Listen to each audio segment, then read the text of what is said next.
ಸುಜಾತಾ ಭಟ್ ಅವರು ಯಾವ ವರ್ಷದಿಂದ ಗೊತ್ತು? ಆರಂಭಿಕ ದಿನಗಳ ಬಗ್ಗೆ ಸುಜಾತಾ ಭಟ್ ಅವ್ರ ಬಗ್ಗೆ ಹೇಳೋದಾದ್ರೆ 1988ರಿಂದ ಪರಿಚಯ ಸರ್.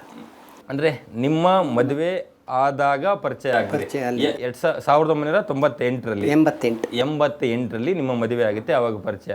ಅಂದರೆ ಇಲ್ಲಿ ಒಂದು ಪ್ರಶ್ನೆ, 2003ರಲ್ಲಿ ನನ್ನ ಮಗಳು MBBS ಓದುವಂಥ ಮಗಳು ಮಿಸ್ ಆಗಿದ್ದಾಳೆ ಅನ್ನುವಂಥದ್ದನ್ನು ನೋಡ್ತಾ ಹೋದರೆ, ಸೊ ನೀವು ಮದುವೆ ಆಗುವ ಹೊತ್ತಿಗೆ ಸುಜಾತಾ ಭಟ್ ಅವರಿಗೆ ಮದುವೆ ಆಗಿತ್ತಾ?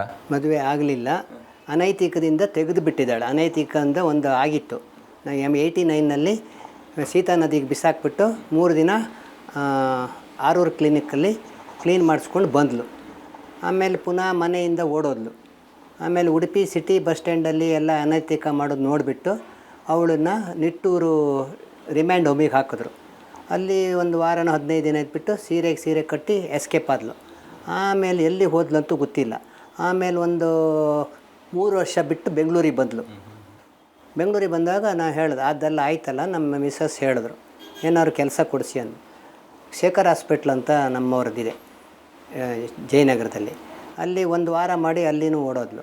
ಸುಜಾತಾ ಭಟ್ ಅವರ ಮನೆಯಲ್ಲಿ ನೀವು ಮದುವೆ ಆದವರು, ಅವರ ಸಹೋದರಿಯನ್ನು, ಆ ಇಡೀ ಕುಟುಂಬ ಎಲ್ಲಿ, ಯಾವ ಊರಲ್ಲಿ ವಾಸವಾಗಿರೋದು, ಆ ಕುಟುಂಬದ ಎಷ್ಟು ಜನ, ಆ ಕುಟುಂಬದ ಬಗ್ಗೆ ಹೇಳೋದಾದರೆ? ಕುಟುಂಬ ಪರಿಕಾರ ಮನೆ ಅಂತ ಪರ್ಕಳದ ಹತ್ರ ಅವ್ರದ್ದು ಮನೆ. ಅವರಿಗೆ 3 ಹೆಣ್ಣು 2 ಗಂಡು. ಇವಳು ಕೊನೆಯವಳು, ಸುಜಾತ ಅನ್ನೋಳು ಕೊನೆಯವಳು. ಅವ್ರ ಮನೆಯಲ್ಲಿ ಅವ್ರ ಫ್ಯಾಮಿಲಿಯಲ್ಲಿ ಯಾರೂ ಆಗೋದಿಲ್ಲ. ತಮ್ಮಂದ್ರೆಲ್ಲ ಯಾರೇ ಭಾವ ಮನೆಗೆ ಸೇರಿಸ್ಬೇಡಿ, ಬಂದರೆ ಕಾಲು ಮುರಿದು ಹಾಕಿ, ನಮ್ಮ ಫ್ಯಾಮಿಲಿಯ ಮರ್ಯಾದೆ ತೆಗೆದಿದ್ದಾಳೆ, ಅದರಿಂದ ಏನು ಸೇರಿಸ್ಬೇಡಿ ಅಂದರು. ಆದರೂ ಕೂಡ ನನ್ನ ಅಡ್ರೆಸ್ ಹುಡ್ಕೊಂಡು ಬೆಂಗಳೂರಿನಲ್ಲಿ ಕೋರ್ಟ್ ಹತ್ರ ನಮ್ಮದು ಅಂಗಡಿ, ಅಲ್ಲಿಗೆ ಬಂದಳು. ಬಾಬಾ ನಾನು ಮದುವೆ ಆಗಿದ್ದೇನೆ ರಿಪ್ಪನ್ಪೇಟೆಯವ್ರನ್ನ, ನಿಮಗೇನು ಬೇಕು ಹೇಳಿ ನಾನು ಕೊಡ್ತೇನೆ ಅಂದಳು. ಬೇಡ ಅಂತೇಳಿ ಪುನಃ 3 ಇಯರ್ಸ್ ಆದ್ರ ಮೇಲೆ ನಮ್ಮ ಮನೆಗೆ ಪುನಃ ಬೆಂಗಳೂರಿಗೆ ಬಂದಳು.